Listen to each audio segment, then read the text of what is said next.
nous te saluons, ô toi Notre-Dame. Au nom du Père et du Fils et du Saint-Esprit, Amen. Prions. Dieu Tout-Puissant, par la maternité virginale de la Bienheureuse Marie, tu as offert au genre humain les trésors du salut éternel.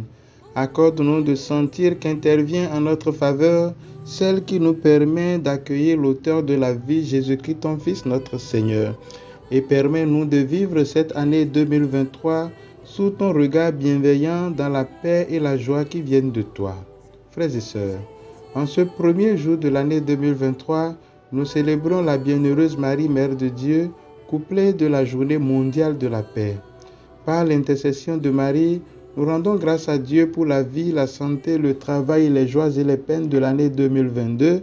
Et comme de bons croyants, nous nous jetons dans les bras de celui qui est l'alpha et l'oméga, le premier et le dernier, et sans lequel nous ne pouvons rien faire. En nous proposant cette fête, l'Église nous invite à entrer dans la dynamique de celle qui a collaboré au plus haut niveau au plan du salut de l'humanité. Marie, Mère de Dieu, est une des expressions qui choquent et qui suscite débat. Elle nous propose tout simplement de nous poser la question de savoir qui est Jésus pour nous.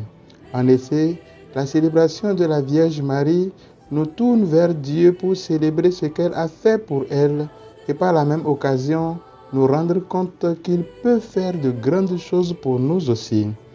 Alors nous devons essayer d'adopter les attitudes de la Vierge.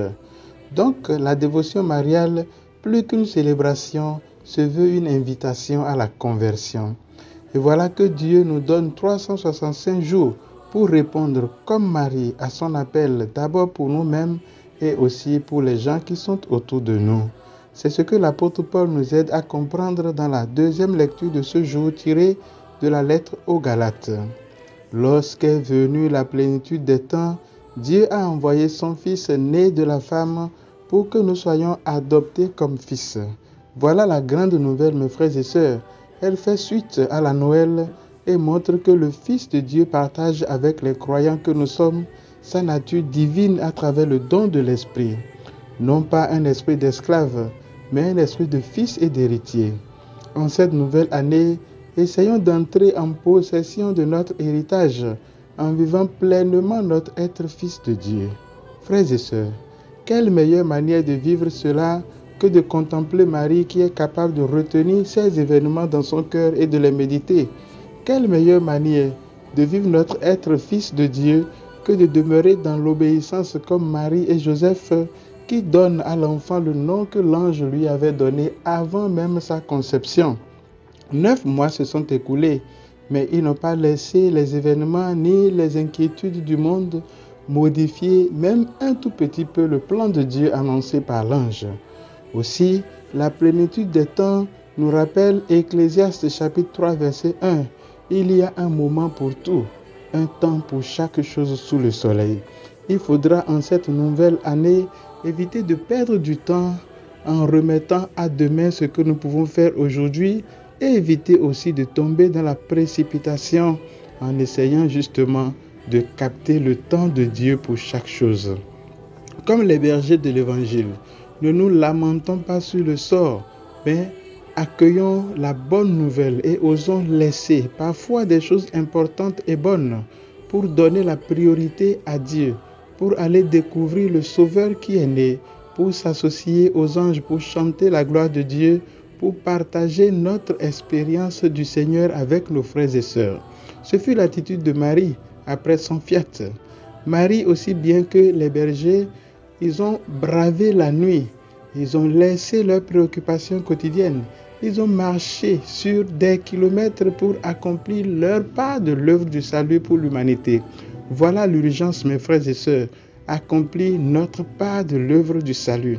Et pour nous y aider, la bénédiction divine proposée dans la première lecture de ce jour nous accompagne. Que le Seigneur te bénisse et te garde. Que le Seigneur fasse briller sur toi son visage, qu'il te prenne en grâce. Que le Seigneur tourne vers toi son visage, qu'il t'apporte la paix. Mes frères et sœurs, n'allons pas chercher à prendre des résolutions que souvent nous ne respectons même pas. Accueillons cette nouvelle année comme un don, une grâce de Dieu, un trésor. Vivons chaque jour de l'année 2023 dans la recherche de l'accomplissement de la volonté de Dieu, à la différence des résolutions qui, comme sur nous-mêmes et qui nous tournent vers nous-mêmes, demandons une grâce et restons dans les dispositions de celui qui attend et qui vit déjà ce qu'il a demandé. Alors nous serons capables d'accueillir le Messie. En mettant cette fête mariale au 1er janvier, l'Église nous invite à être de vrais dévots de Marie, c'est-à-dire à accueillir Marie non pas comme une idole, mais comme un modèle de disponibilité, d'humilité, modèle d'effacement, de collaboration avec Dieu, modèle d'espérance et de foi inébranlable. Que Dieu vous bénisse et vous garde au nom du Père et du Fils et du Saint-Esprit. Heureuse et sainte année 2023 à toutes et à tous.